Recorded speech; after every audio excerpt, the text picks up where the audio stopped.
Probably catch me at Mary's. Oh, be the best place to call you then. Yep.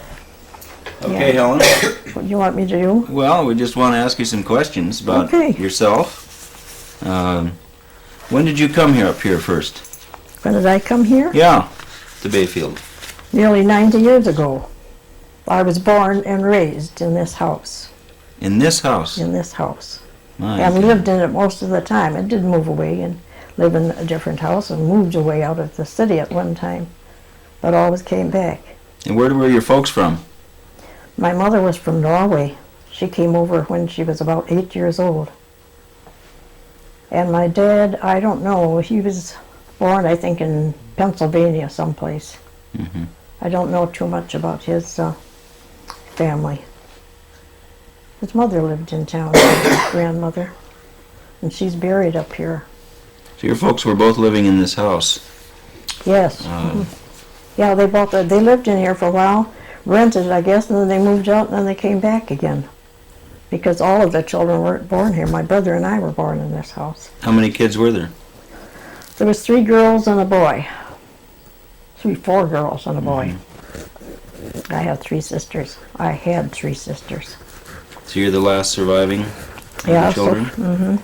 My other sister died at 102 years old. She just died a year ago. Or about a year ago. At Christmas time she died. She was up in Victoria, BC.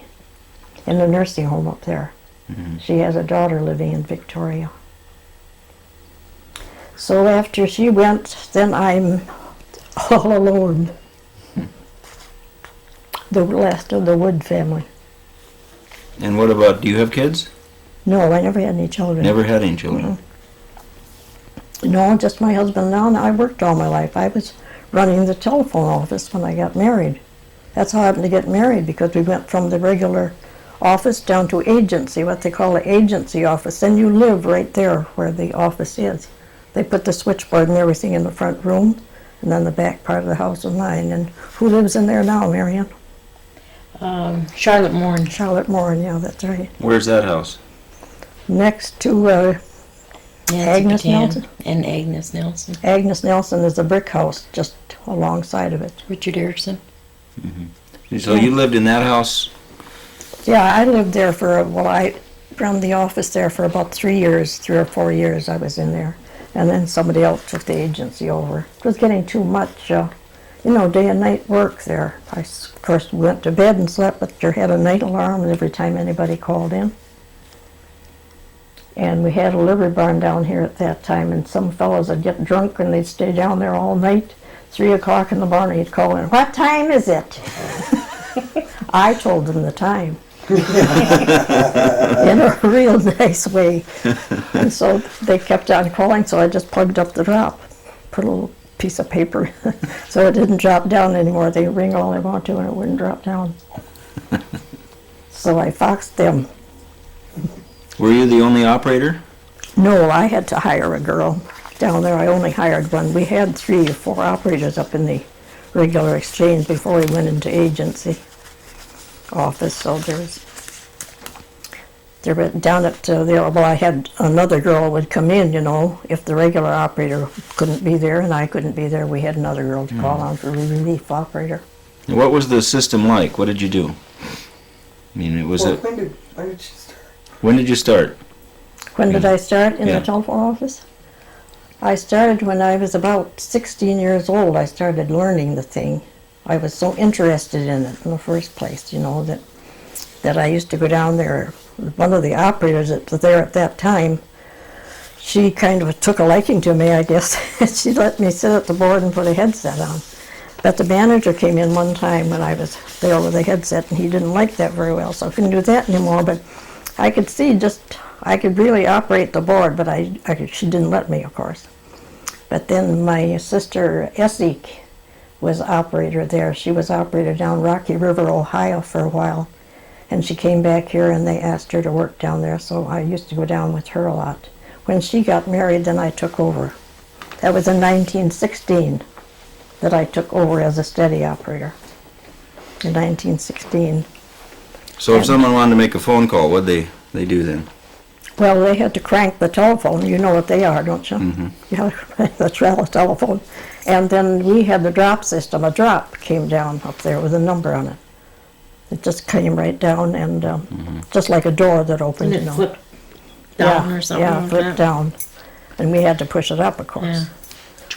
And the number was on there that you plugged into, the jacks that you had to plug into, and the plugs were there. So that connected you with the person making the call. Mhm. We plugged in, and then the plug that was opposite you had to take to connect them with. You couldn't just pick up any old plug. It had to be the opposite one from the one that you plugged into to answer the call. And they'd tell you what number or who they wanted to talk to. They didn't call by number at first, when the first school working. They got into numbers later on, but they just called whoever they wanted, what family they wanted. It was interesting work, though. I liked it from the very beginning. If you saw that poem that was in the paper here, I had made up that poem. Didn't you see it? No, what was it? Did you see it, Mary? No, I didn't. It's in the paper. Well, we can get it in a minute. Yeah, it's out. I think there's a copy of it down there, but the one in the other room would be easier to get at. I made it up. It's about, there's 7, 8 verses. I don't know what it is. It took me about 3 months to write it. But Wally and I'd go out riding in the car, and I'd be sitting there thinking, and now what am I going to say? And every bit of it's true. I tell about a woman that called me, and she said she was bleeding to death. And that's true. The woman is in town right today. And of course, I couldn't do anything. All I did was call neighbors, and the neighbors went over to her house right away. And then there was another one about a woman that used to be, she was an operator one time, but she was married and had children. She called me and asked me if I would call her in about an hour. She had bread in the oven, and she wanted to lie down and take a nap while her baby was napping. In an hour, the bread would be done, so I called her in an hour so she could take her bread out of the oven. So there was a lot of funny things that happened, besides some of during the World War I, used to get telegrams. We had a telegraph office down here, and to get telegrams that we often had to repeat because the lines, especially out in the country, and cornucopia lines were so noisy that the message had to be repeated a lot of times. And different ones that lost people in the war, we'd get the telegram. The operator down here would give it to us, and then we'd repeat it to the family. So you'd have to break the news to the family. Oh boy, that must have been. Yeah, it was. Tough, huh? It was. Of course, war times, I think, are always more or less sad, anyhow. And so we kind of hated that, but somebody had to do it. And we were perfectly willing to, of course. We had to repeat a lot of messages on the thing.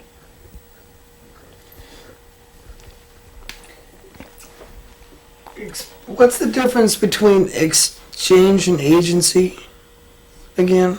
The agency office is when it's right in your home. You live right where the switchboard is.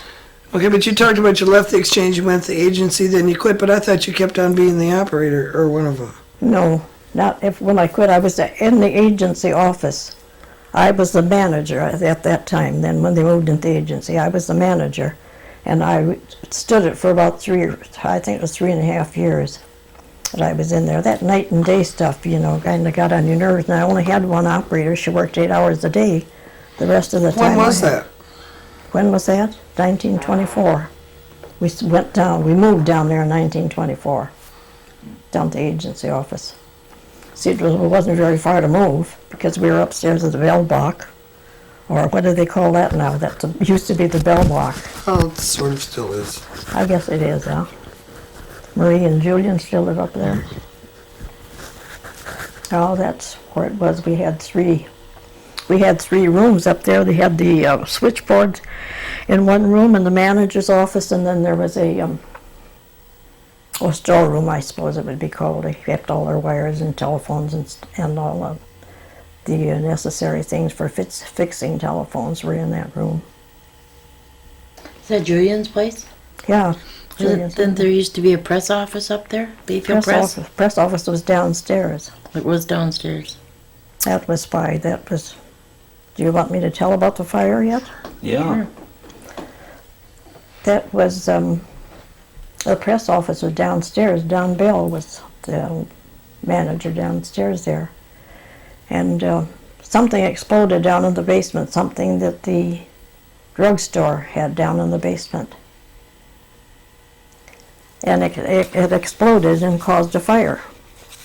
Of course, everybody knew what caused the fire. But there's a lot of smoke. We didn't have any fire upstairs. But Mrs. Donald Bell's wife came up and she said, "You get out of here right away." She said, "They got a couple barrels, Don's got a couple barrels of gasoline down in the basement and it's liable to go at any time, explode." So, well, we kids went out, but we came back and I started hauling out some stuff, you know, that from the office. There are headsets and different things that we needed. Some of the records that I was interested in. And we took those all out and put them in a building next door to us. Some people were living there. Went in there, so it didn't amount to too much, but it kind of scared us for a while. But then I got to, Is that what this yes, that's what that's medal about. is for? I got a trip. The medal is on the dresser there. Here. Yeah. That's the bronze medal that I got. You can hold that up to the camera. We can see that. Mm-hmm. Just step away from the light, John. No. Yes. Have I got it all right? And what was that medal for? For bravery, staying at the switchboard. You read that. Can you read this to us? Yeah. Read us what that says. For courage and devotion to the telephone service in an emergency. On October 22nd, 1922, at Bayfield, Wisconsin, a terrific explosion occurred in the basement of the building in which the telephone office is located. A fire immediately broke out, and the operating room became filled with smoke. Though momentarily fearing another explosion, she remained on duty at the switchboard, notwithstanding repeated warnings to leave, and thereby maintained uninterrupted telephone service to the public. And who was that stayed? That was me. That was me, Helen H. Wood. She was the operator at Bayfield, Wisconsin. And a bronze medal was offered under the terms of the establishment of the Theodore N. Vail Memorial Fund, and known as the Theodore N. Vail Medal. For noteworthy public service, I was awarded the Vail Medal.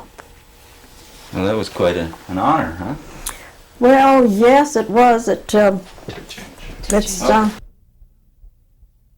so Helen, I was saying when we ran out of tape, I said that getting that Vail Award must have been quite an honor.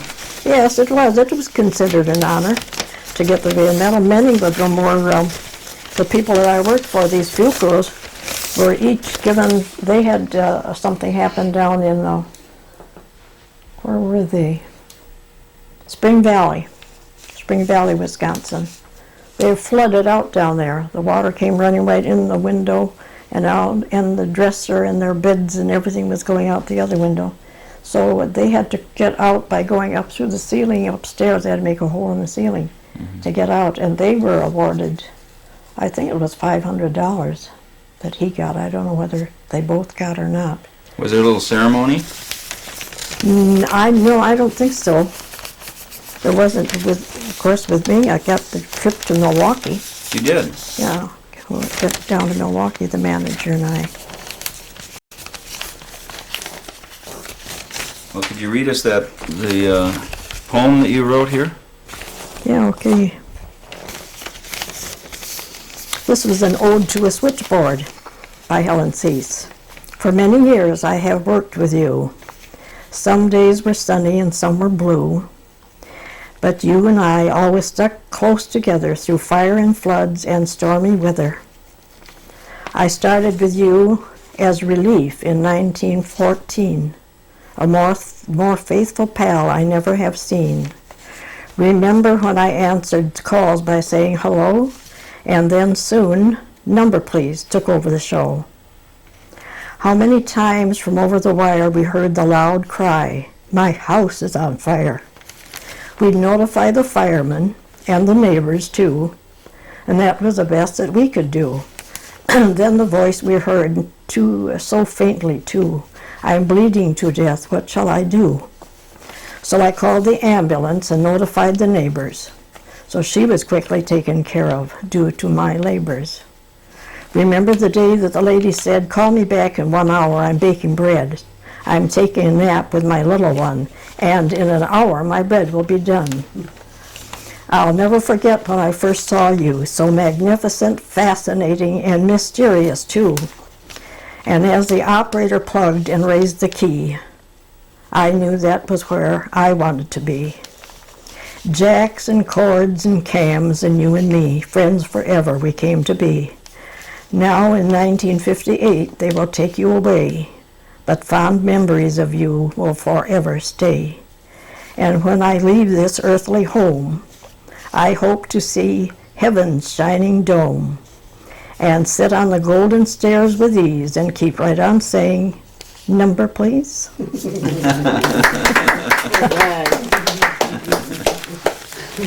Yeah, I thought that was pretty good myself.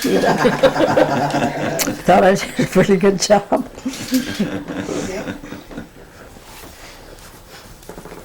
And now when we had, I was going to tell you about after the First World War.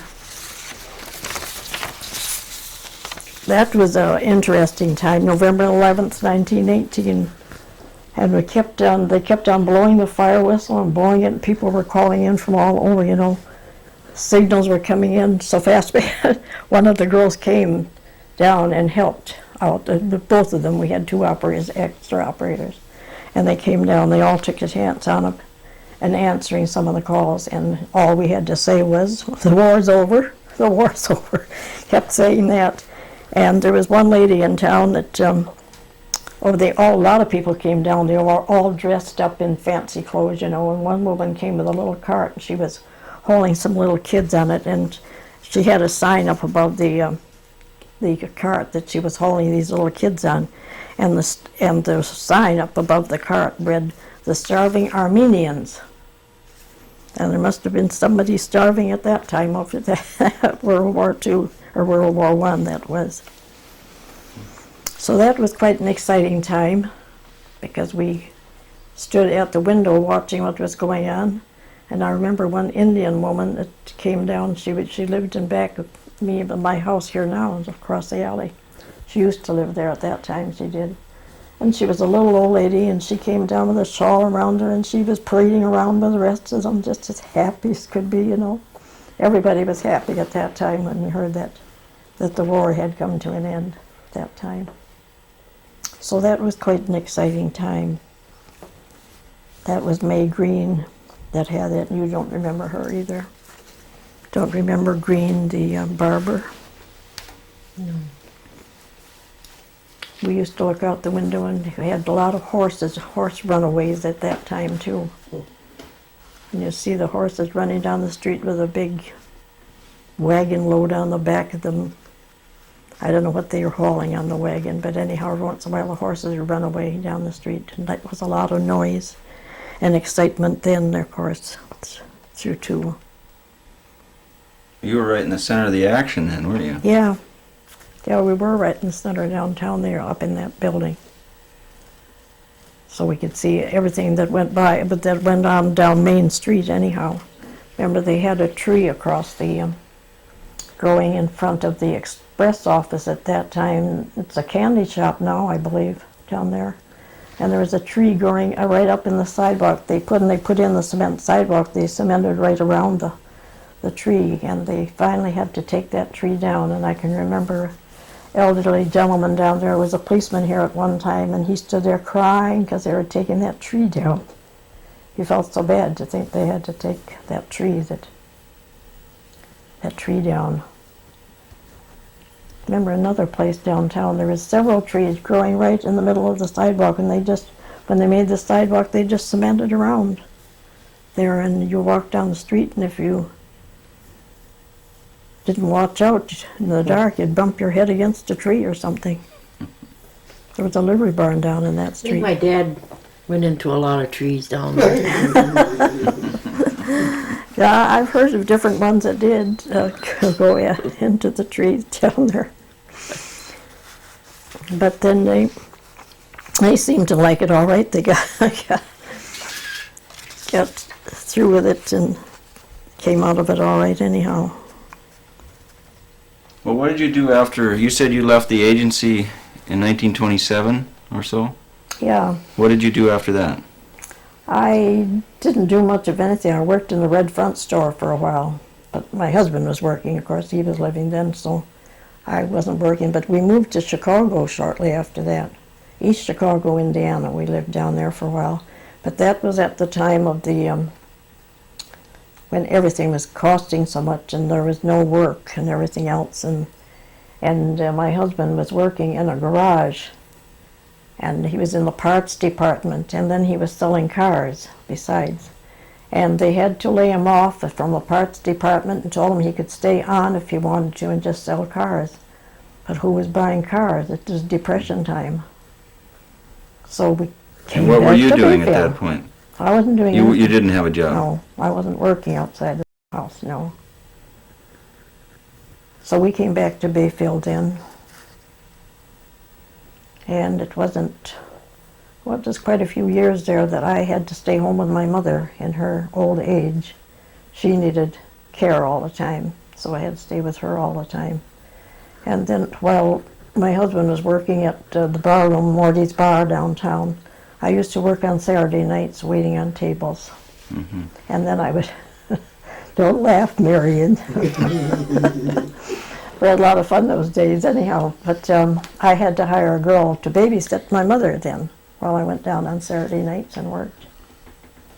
And then it wasn't long before I was, after my mother died, that I went to work. I was going down to the church one day and going to the Ladies' Aid that met down in the basement. And Evelyn Fuqua happened to be going in there too. She had her little girl with her penny by the hand. They were going in there and they got talking, of course, about telephone office. And I said, I get lonesome for that darn switchboard. I said, I'd kind of like to get back. And she said, you would. She jumped at the chance. They were just looking for someone to come in. And she said it would be part-time. So I thought, well, that was all right to get back in there for part-time. Well, I started right away working full-time because they didn't have anyone else. They had their daughter, but she didn't care about working at the switchboard. So they hired me, so I just stayed there with them, and then I was with them about 10 years before they went, the dial system took over. So they didn't need any operators anymore. Not in Bayfield anyhow. Was that a sad day for you? Well, kind of, although I was getting kind of tired of it, kind of glad to get out of it now. But now when I think of it, it was a sad day. It's a sad day when I think of it because it was so interesting, you know, working at the switchboard. And then these Fuqas were such nice people that I just loved it down there. It was just like my second home, really.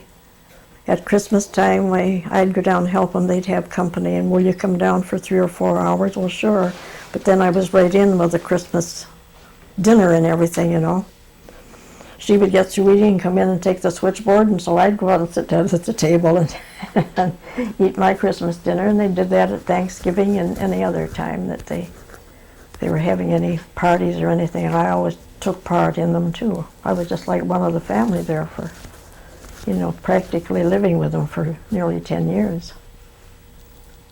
When did the dial system come in Bayfield? That was in 1958. And that was in the poem, yeah, 1958, that they took over. And there was a couple fellows up from Milwaukee. I think I have a picture of that at the switchboard with Milwaukee. I think they were from Milwaukee they just did that all in one evening. It was down there the night that, of course, that they put it in, you know, and they brought the switchboard down from the other office. It was only, what would it be, about a half a block away, maybe a block from that place down to the office there. And there was a lot of people around that night because there were different ones down watching the the turnover there, you know, how they connected the wires. And so, of course, Evelyn served coffee, naturally, to everybody that was around. So we had kind of a nice time that evening. And it was interesting, and but as I say, I got kind of tired of it because night and day that you had to be there all the time. It got kind of tiresome. What'd you do after that? I didn't do much of anything for a while. I went and worked at the Red Front store. That was a clothing store. I worked in for a short while, and then that was when we moved away. And then when I came back from East Chicago, why, it wasn't long before my mother was, so she had to be constantly cared for. So then I didn't have any other, I couldn't take any other outside work then, of course, because it was full-time with her. And what kind of work was your husband doing all this time? Well, he had he was first in, he used to do plastering jobs around here. And then he went to work in a garage. Art Feig had a garage down here. He went to work for him. Then he went into bartending for a while, and then he quit that and had the DX station, the DX filling station down here. You know where that is? It's not the DX anymore, I guess, but that's what everybody calls it. Conoco, is it? I said to George the other day, I said, I still call it DX. And he says, most everybody does, the old timers. And he went into that. He had that station, I think it was about 1961 or 62 that he quit there.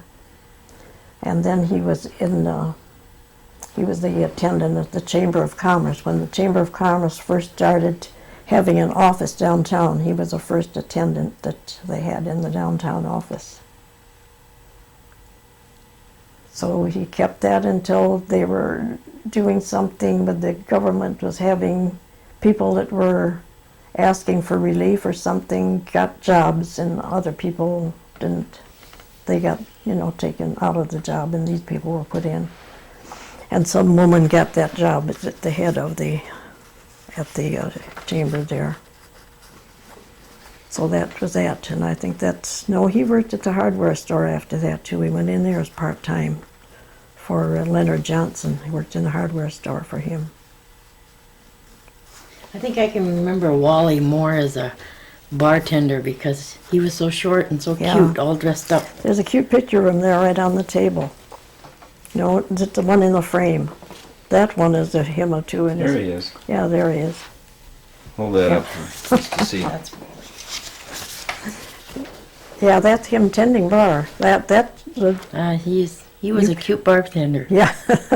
I wasn't old enough, but That stopped you? I was impressed. Yes, that stopped me. My dad was in there more.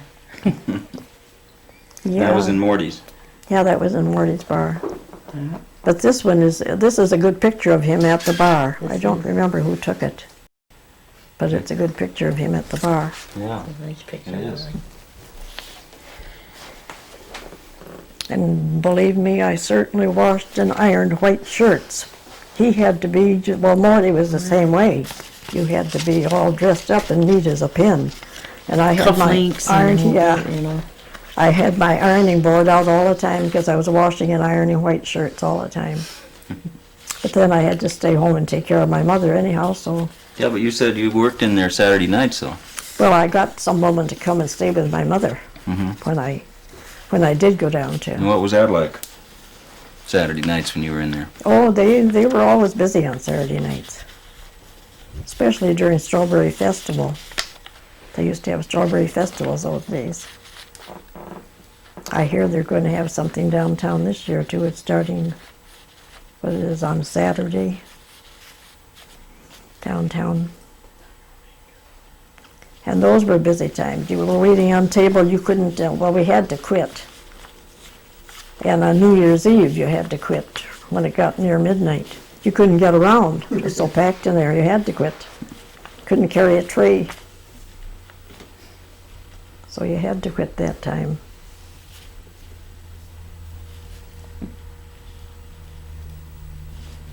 Now I don't know what else I can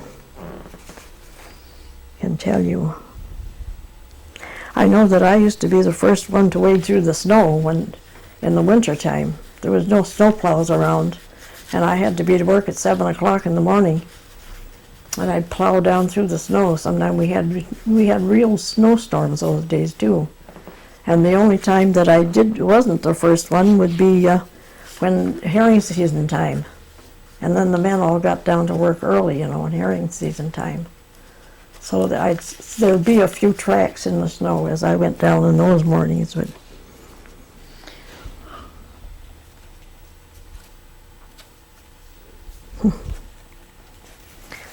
so I can remember Mrs. Mason. She lived out on the tracks, going out down by the Standard Oil. What do they call them? They've got the Standard, not the Standard Oil station, where they have their tanks down there. There used to be a railroad track that went around there. And it was a short ways up that way, and Mrs. Mason's house seems to me like there was water. There was a river or a stream or something there. And there was a bridge built over it. And we went back over the bridge and into the house. That was Mrs. Mason's house. She had 3 boys. And she told fortunes. So we kids always went up there to get our fortune told. She was quite busy with telling fortunes. She was quite a lady. Would she read your palm, or? You read your palm. She also did with tea. She'd make tea once in a while and read the tea leaves. And then her boys used to call up and talk to the operator, kid them, or they just say, "Do you want to go for a boat ride in a buggy?" And when they played, a couple of them played a violin, and those days we didn't have radios or anything else to get music out of. Gramophone, I suppose they were around, but we didn't have any. And so they used to leave the receiver off the hook and they play music for us. And she used to come to me with letters that she had gotten that she couldn't make out the reading. You see, she was French. And she could talk French, and she could talk English, pretty good English too, but she couldn't read it. So I used to read her letters to her. And after I was in the agency office, she used to stop in and see me, and I'd always give her a lunch. She was a little old lady, but she looked like she was hungry all the time. But she thought so much of those boys, and I used to say, don't you want another one of these donuts? Mrs. Mason, no, but she would take it home for the boys. So I'd give her 2 or 3 of them so she could take them home for the boys. And she'd tell about her boys, and one of them, George, I think he froze his feet one time. He'd gone over to the island in the wintertime, walked over the ice, and he had gotten, of course, too many drinks and fell asleep or something on the ice, and he had frozen his feet, and he wore great big heavy felt shoes. And she'd talk about him, and then she'd say, Billy, that's the youngest one. She said, Billy, he's my tough one, but he's good. And he was a funny one. He was always into some kind of trouble.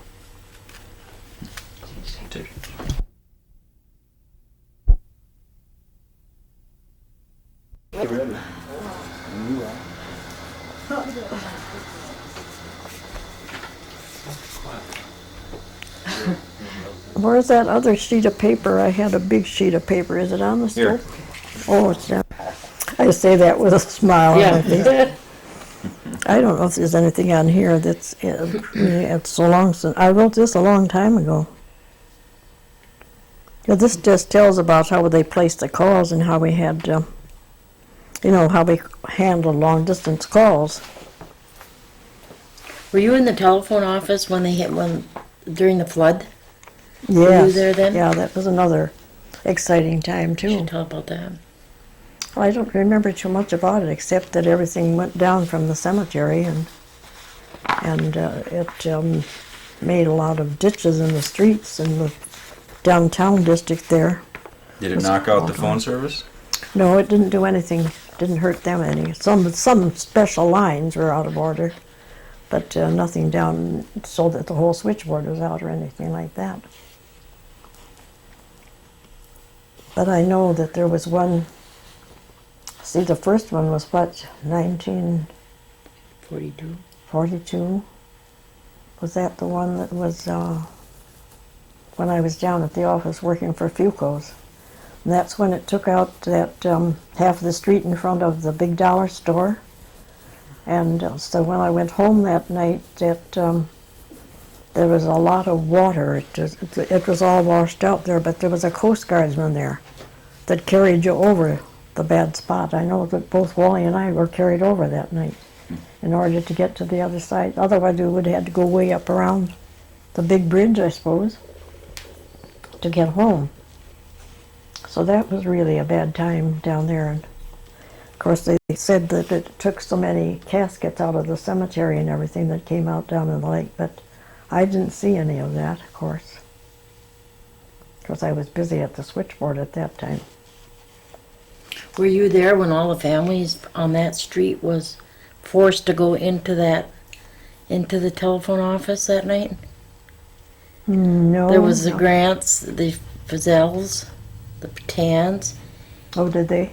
and they were all forced to go to the telephone office, and then from there they had to go to the Blue Ox. Were they afraid their buildings were going We to were be? being undermined. Oh, they Yeah. were. Oh, I didn't. I don't think I even heard about that. Maybe I didn't forgotten it, of course, because I am very forgetful. I remember it think- because I was there. Oh, you were one of those. I was then. one of them, Well, then you listening were. to of all course- the elderly pray, Yeah, and we were having a good time. yeah, I suppose. I suppose you played with the switchboard too. Many times. When we took care of it at night for Fuco's, we had a pretty good time on the switchboard. Did you? Yes, It was Called- fun. a lot of people. You could do that. I can remember when I used to be talking to three fellows at the same time. One at Cornucopia, close the key and open the one down by Ashland, close it and talk to the one in Washburn. Just a minute, I got a call. Then you go talk to the other one, then you close the key and then one to the other, and they never even knew. They thought I was busy with calls, which I wasn't. I was just keeping them on the line. See, I wanted 3 guys at a time. I wasn't going to run short. Kermit Hansen, he worked there too, didn't he? As Yeah. an operator. Yeah, Kermit was a good operator. That was the first male operator that we had in Bayfield. Kermit was and he was the only one, I guess, besides Joe Fuco when Fuco came in. Then, of course, otherwise it was always a woman, I think. But I know it was this Catherine from Ashland that took over when I left there. But that's when I say they came up and got me so many times. I'd be busy doing something, and her little sister would come up and tell me that Catherine's sick in bed, you have to come down, the signals are coming in. And her mother and her dad didn't know anything about taking care of it. And of course, their little sister, she must have been only about 12, 13 years old. So of course, she couldn't do anything either. So that's when I worked for them, and then when, what was that other one's name? From Ashland that took it over. She was married to a fellow that he wasn't around here. He came home once in a while, but so she had the run of the office. And I worked for her at different times too. I went back to work for nearly everyone that was in there until I had to stay home and take care of my mother. Then, of course, I couldn't go back to work for them. And I can't remember the name of that last woman either. She was related. She had relatives here in town, but I can't remember what her name was. I didn't see much of her. I didn't hear much of her. Okay. Using the logo. Let's,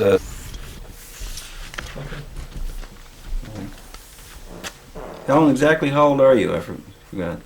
I'll be 90 on the 28th of July. This coming July next month. Did you expect to live this long? Oh heavens, no. I thought my mother died at 86. When I got to be 86, I thought sure I was dying. Because she lived till that age, so I figured that's probably what I would do. But I know people are living longer these days now. I think they're probably been taking better care of themselves or something, although for a while I wasn't taking very good care of myself. Because I was running around and having a little drink now and then. Uh-oh. Just a little one now and then. Oh, you mean you didn't join Morty in most of his, huh? No, not while I was in the telephone office. I wasn't doing any drinking when I was in the telephone office. Well, when you were in the phone office, you must have had some pretty interesting conversations with a few of the characters around town, huh?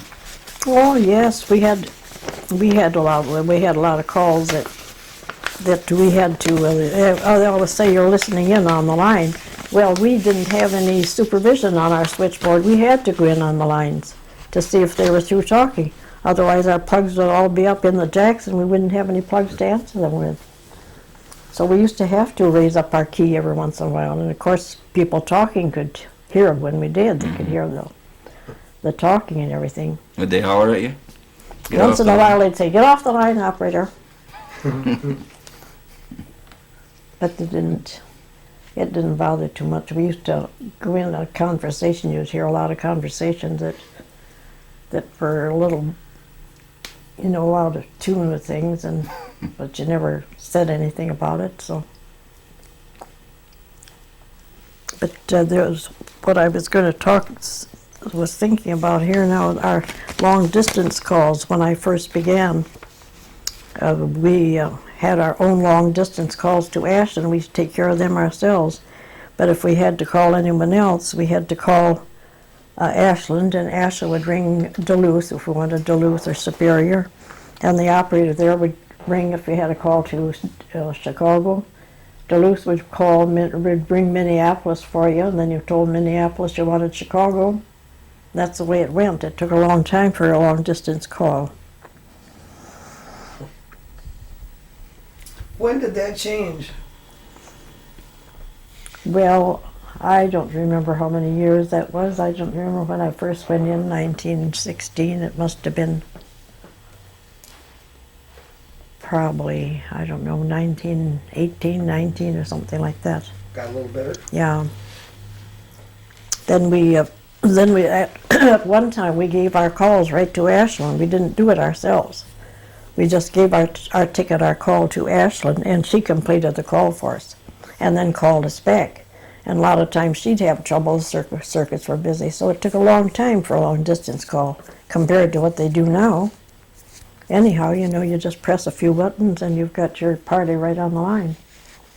Sometimes. It doesn't always work. And if it doesn't work, the computer doesn't answer, does it? No, I guess not. And we used to blow the fire whistle. The fire whistle was right down in the office when we moved down to agency. We didn't have it up at the other. But when we moved down to agency, the office, we blew the fire whistle right from the office there. And anyone that was lost out on the ice, they'd blow the fire whistle for them.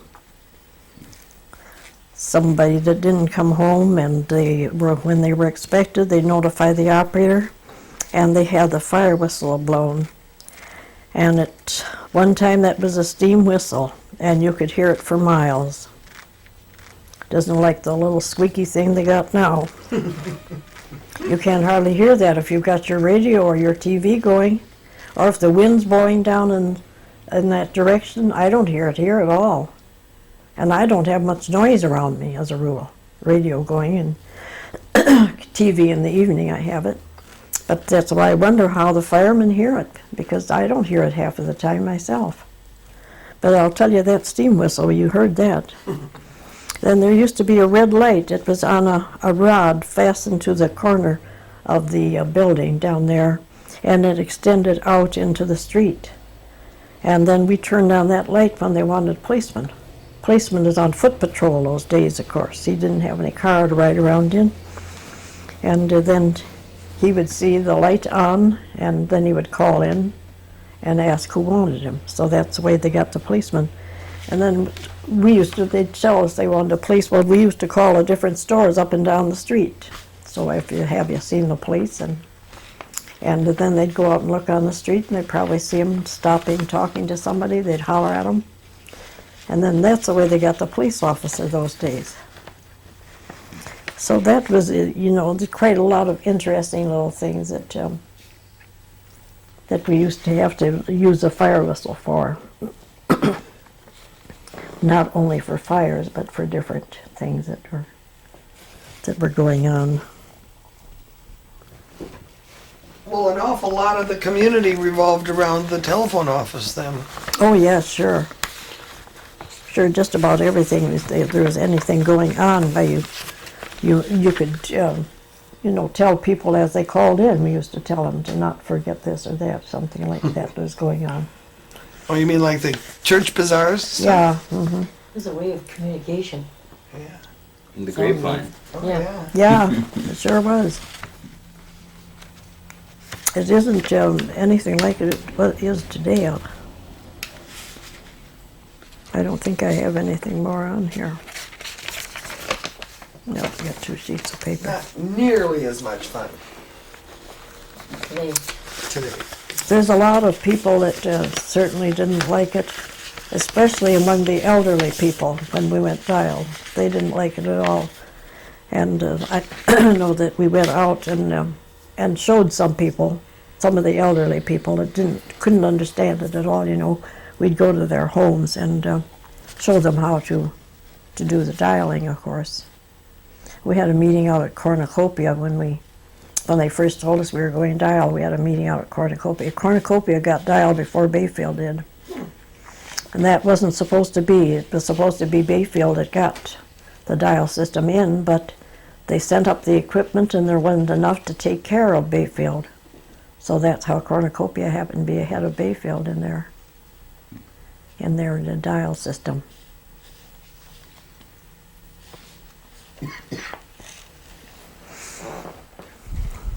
Well, I don't know of anything else that comes to my mind right now anyhow.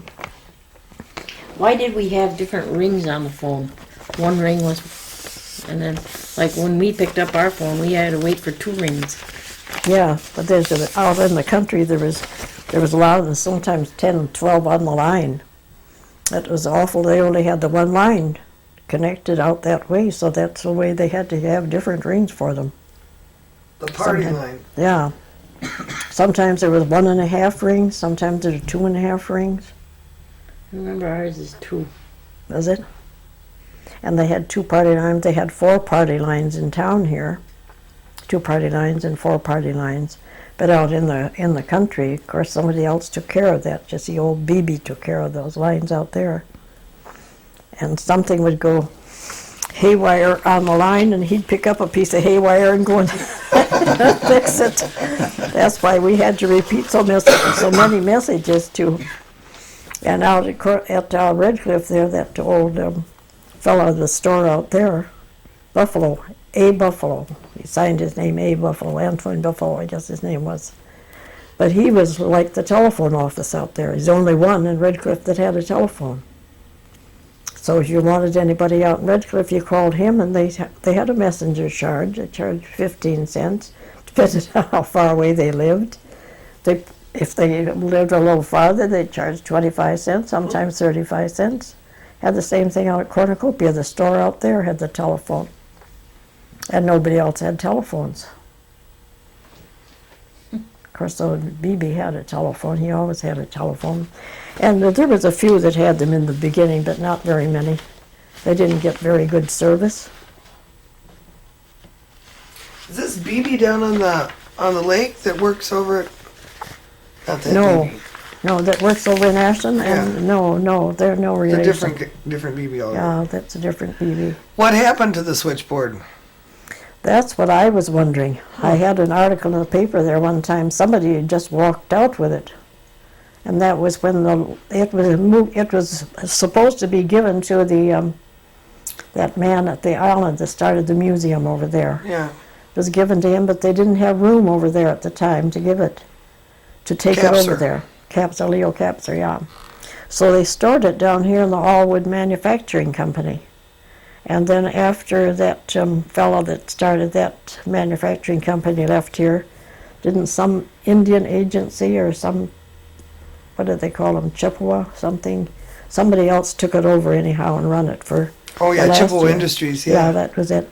And then when they moved out, when they quit the thing down here and they moved out, Why, I had mentioned something about the switchboard, and I went down to see what had happened to it, and the different ones told me. Bud Cadet told me that he'd been down there right up to the very end. He said it was over there in that other building, he said, when I was down here yesterday. But somebody took it, loaded it on a truck, I guess, and just went, I don't know where they went with it. I talked to Carol Dunn one time about it. I think her husband worked down there. And she said there was a man living on the other side of Ashland, someplace on a farm, that had a pickup truck, and she didn't know that he took it. She said he might have moved it out. Well, what would he want it for? Well, she said the brass on the switchboard, but there wasn't much brass on the plugs. There was only a little bit like that was on the end of the plugs. And there was a place to put your feet on the bottom of it when you sat on these high chairs. I got a chair out there in the kitchen now that was my operator's chair.